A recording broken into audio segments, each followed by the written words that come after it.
Bonjour à tous et bienvenue à ce deuxième expresso de l'année. Je suis Adèle de Charlus et je suis avec Michael Picu, notre directeur commercial d'Engie Entreprises et Collectivités. Bonjour à tous. Hello Michael. Il y a 2 semaines, Quentin Delisle et Julien D'Alessandro vous ont fait un décryptage des marchés. Et aujourd'hui, on voulait prendre un petit peu de recul et échanger sur les actions concrètes pour limiter les impacts de la crise à long terme et surtout éviter de se retrouver l'hiver prochain dans la même situation que l'année dernière.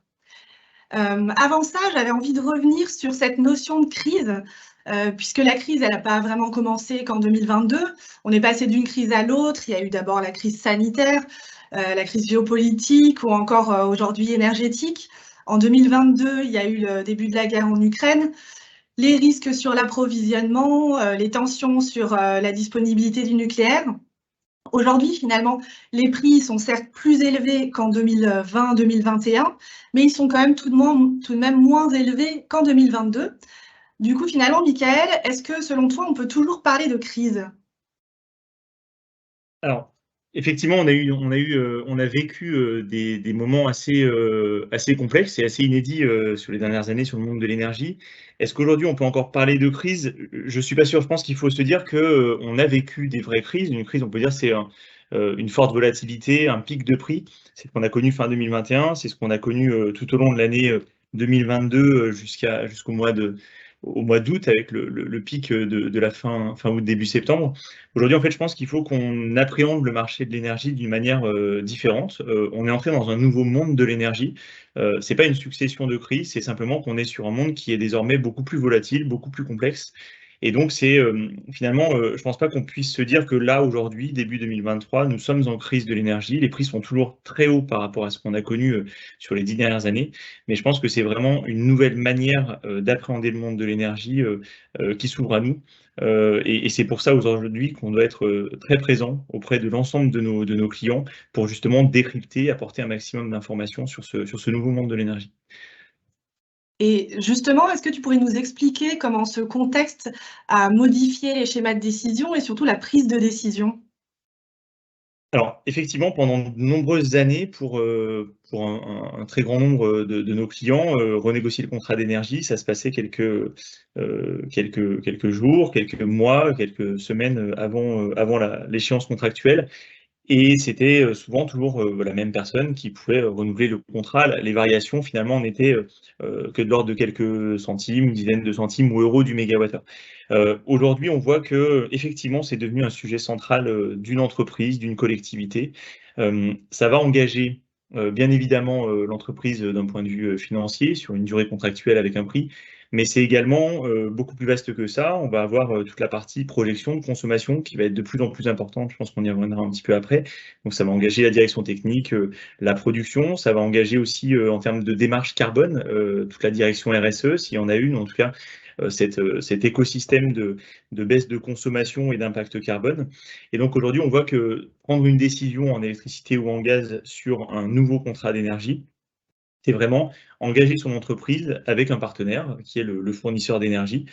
Et donc, en fait, on va travailler non plus seulement sur le prix, comme ça a pu être le cas pendant de nombreuses années, mais finalement sur 3 variables. Il y a toujours ce prix. Il y a aussi la qualité et la quantité. Alors, le prix, on peut le travailler par l'offre qu'on va choisir. On peut choisir une offre en prix fixe, une offre en prix indexé, avec plus ou moins de flexibilité qui permettent ou non d'être au contact du marché. On va aussi pouvoir travailler sur cette qualité. Alors la qualité de l'énergie, c'est son caractère vert, par exemple. Est-ce qu'on choisit de décarboner plus ou moins sa consommation? Et puis la quantité, c'est sans doute un point sur lequel on va beaucoup travailler avec nos clients dans les années à venir. On l'a vu cet hiver où pour des raisons de système finalement systémique, on a demandé à l'ensemble des consommateurs français de baisser leur consommation. On va accompagner nos clients parce que travailler sur sa baisse de consommation, ça passe par voir sa consommation, la comprendre, la connaître, pour pouvoir ensuite agir dessus et ça reste, sans doute le meilleur moyen de baisser son prix, annuel de l'énergie, sur le long terme, ça reste de baisser sa consommation. Donc voilà, on a aujourd'hui au niveau d'entreprises et collectivités, des équipes qui permettent de travailler avec l'ensemble de ces interlocuteurs d'entreprise, le directeur général, la production, la technique, la RSE, sur ces 3 variables finalement, le prix, la qualité et la quantité. Ouais. OK, donc on comprend qu'en gros, le contexte, il a changé la manière de prendre les décisions puisqu'on parle plus seulement de Absolument. prix, mais aussi de quantité et de qualité. On peut revenir justement sur cette notion de qualité et enfin, qui est une notion qui est liée à la décarbonation. Pour mesurer, cette qualité, notamment le bilan, de gaz en effet de serre des entreprises, on utilise les termes de scope 1, 2, 3. Je pense qu'on peut peut-être rappeler de quoi il s'agit. Le scope 1, ce sont les émissions de gaz à effet de serre, directes qui sont produites par l'entreprise pour son activité. Le scope 2, ce sont les émissions indirectes qui sont liées à l'énergie. En gros, à partir de quoi l'énergie est produite. Par exemple, la production d'électricité qui a été nécessaire pour alimenter la consommation d'une usine ou la combustion d'une centrale à gaz, par exemple. Et le scope 3 sont les autres émissions indirectes hors énergie qui ne sont pas liées directement au produit et à l'activité, mais aux autres étapes du cycle de vie du produit. Donc là, on est vraiment sur une partie plus amont et aval. L'engagement d'Engie, c'est d'atteindre l'objectif net zéro carbone en 2045. Du coup, Michael, selon toi, quel est le rôle qu'on veut prendre, nous, au regard de notre positionnement de fournisseur conseil engagé? Alors effectivement, la vision, stratégique du groupe, l'objectif, l'ambition du groupe, c'est ce net zéro carbone 2045. Il y a des jalons, en 2025, en 2030. Au niveau d'entreprises et collectivités, le premier point, ça va être la proximité et l'accompagnement de nos clients. Beaucoup de nos clients ont ce type de trajectoire, vont en prendre dans quelques années ou sont dans des secteurs d'activité où finalement cette notion de net zéro carbone, prend de plus en plus, de place. Et donc, on va revenir en fait avec l'ensemble des équipes d'entreprises et collectivités sur finalement ces 3 variables. J'y reviens, le prix, la qualité et la quantité. Sur le prix, ça va être notamment, on a parlé de changer finalement la manière d'acheter. Je pense que l'anticipation fait partie de l'une des clés de ce nouveau monde de l'énergie. S'intéresser au marché de l'énergie en cours de contrat, ne pas hésiter à prendre rendez-vous avec ses interlocuteurs commerciaux pour avoir une vision du marché, pour anticiper une échéance qui peut être dans 2 ans, dans 3 ans, dans 4 ans. Et finalement, peut-être se dire pas qu'un prix indexé ou en tout ou partie, ça permet quelque part de coller au marché. On minimise le risque de prendre une très bonne ou une très mauvaise décision et donc on va être collé au marché le plus possible. Ça veut dire changer ses habitudes d'achat, en fait. Après, sur la partie décarbonation, nous, entreprises et collectivités, on va accompagner, nos clients par la fourniture, d'électricité verte. Ça peut être bien sûr des garanties d'origine, ça peut également être, des PPA, des Power Purchase Agreements, qui permettent de mettre en relation des actifs de production, des éoliennes, des des fermes solaires avec des clients finaux. Et puis, on va également travailler sur, bien sûr, la partie gaz, via des garanties de biométhane.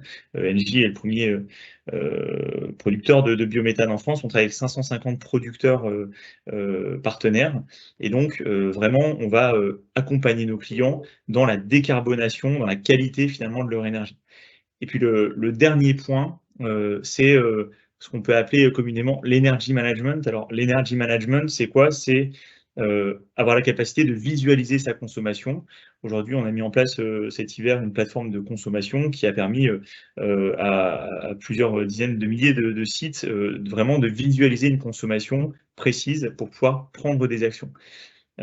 Prendre des actions, ça va d'éco-gestes, du comportemental, qui est vraiment le plus simple à mettre en œuvre, à des actions d'analyse, de prévision, de projection de la consommation et ça peut aller bien sûr jusqu'à, des travaux d'efficacité énergétique ou des changements de process et donc c'est sur toute cette partie, supervision, analyse, connaissance, de sa consommation, qu'Engie va accompagner, les clients tout au long du contrat.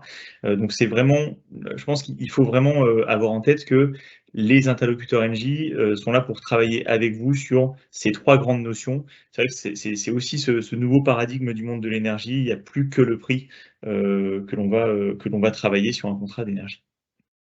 Ouais, en fait, ce que je retiens de ce que tu dis, c'est que finalement, c'est du sur-mesure. Donc, en gros, ce que tu conseilles, c'est de se rapprocher de son conseiller, puisque tous les projets, tous les fonciers, toutes les courbes de charge, toutes les manières de consommer sont différentes. Du coup, on ne va pas forcément se concentrer sur une stratégie ou sur une énergie en particulier, mais plus sur un mix énergétique. Oui, effectivement, on va travailler sur l'ensemble de ces composantes et aujourd'hui, on a au sein de nos équipes, commerciales, des interlocuteurs experts, des outils digitaux adaptés qui vont continuer de progresser, hein, tout n'est pas encore, sur étagère, c'est aussi le fournisseur accompagne, vraiment ce développement.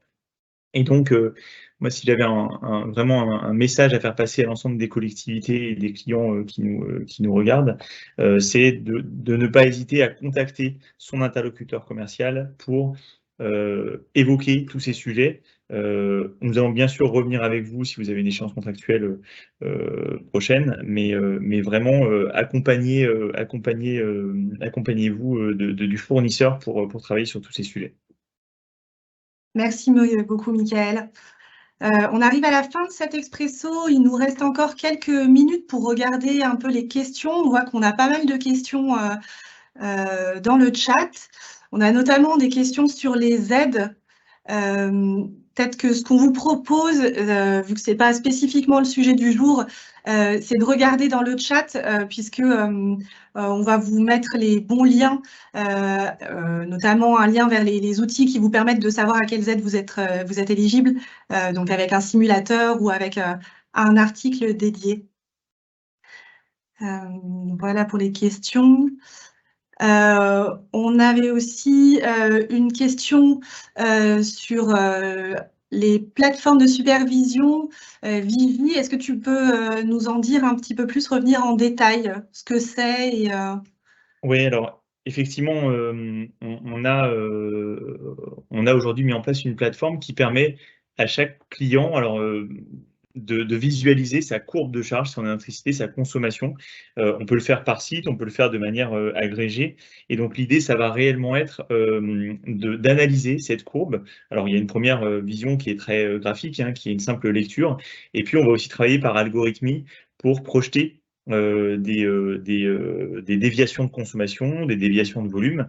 Et enfin, on va aussi observer le comportement de certains process. Typiquement, si on a un client industriel qui a des fours et que ce four commence à 8 heures du matin, on va observer ce pic de consommation. Si on a le même pic à minuit alors qu'il n'y a personne dans l'usine, c'est qu'on a un problème également de matériel. Et donc, cette visualisation, elle va permettre non seulement de travailler le budget et la baisse de consommation sur le long terme, mais également de détecter aujourd'hui des problématiques qui peuvent directement impacter, générer une surconsommation et donc générer à la fin une facture qui va augmenter.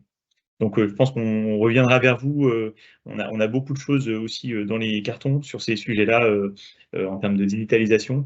Et donc je pense qu'on viendra vers tous nos clients prochainement pour un nouveau décryptage de ce type de plateforme. Merci beaucoup, Michael. Il est 14 heures. Il y a d'autres questions, mais ce qu'on vous conseille pour pouvoir vous libérer à l'heure, puisqu'on s'engage vraiment à vous libérer à 14 heures en général, c'est peut-être de laisser vos coordonnées dans le chat pour qu'on puisse y répondre, puisque sachez qu'on répondra vraiment à toutes les questions qui sont posées sur le chat. Si ce n'est pas directement dans la conversation, ce sera après coup si vous laissez vos coordonnées. Donc, merci encore à tous d'avoir été présents. Merci beaucoup, Michael. Merci beaucoup. Merci à tous. Et nous, on vous donne rendez-vous dans 2 semaines pour un nouveau décryptage des marchés de l'énergie. Bonne journée Merci, au à revoir. tous. Au revoir.